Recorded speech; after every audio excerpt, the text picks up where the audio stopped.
Halo anak-anak, apa kabarnya? Semoga sehat selalu ya. Hari ini kita akan belajar mengenal bencana alam. Bencana alam adalah peristiwa alam, kegiatan alam atau proses-proses di lingkungan lah yang menyebabkan bencana alam. Selain disebabkan oleh kegiatan alam, ternyata bencana alam bisa dipicu oleh kegiatan manusia. Manusia memanfaatkan sumber daya alam secara berlebihan, sehingga lingkungan menjadi rusak.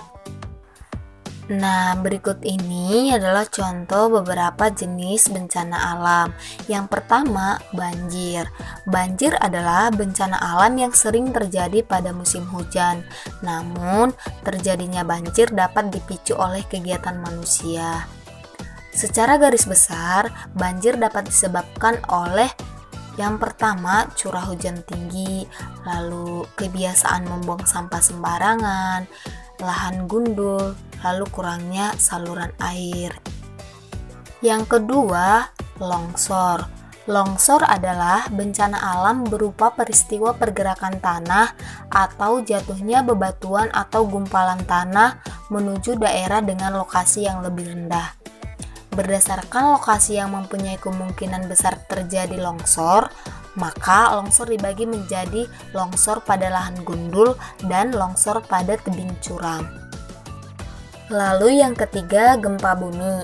Gempa bumi terjadi karena pergerakan lempeng bumi atau lapisan tanah terlalu besar untuk ditahan.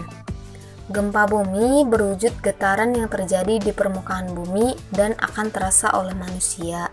Kekuatan gempa bumi dapat diukur oleh alat bernama seismograf dengan satuan kekuatan yang dinyatakan dalam satuan skala Richter. Berdasarkan penyebab terjadinya gempa, maka gempa bumi dapat digolongkan menjadi gempa tektonik dan gempa vulkanik. Yang keempat, gunung meletus. Gunung meletus disebabkan oleh adanya tekanan magma dari dalam perut bumi.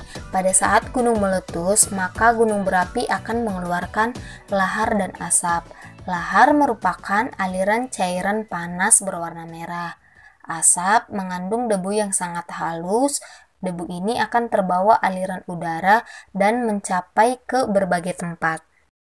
Tsunami berasal dari bahasa Jepang yang berarti gelombang pelabuhan. Tsunami adalah ombak samudra yang disebabkan oleh gempa bumi atau tanah longsor di dalam air yang menjalar dengan panjang gelombang sampai 100 km dengan ketinggian beberapa puluh meter di tengah laut dalam. Nah, setelah kita mengetahui jenis-jenis bencana alam, sekarang kita akan membahas dampak bencana alam. Dampak bencana alam dirasakan oleh makhluk hidup, baik manusia, hewan, dan tumbuhan, serta lingkungan. Beberapa dampak bencana alam yaitu yang pertama, adanya korban jiwa. Yang kedua, rasa trauma pada korban yang selamat.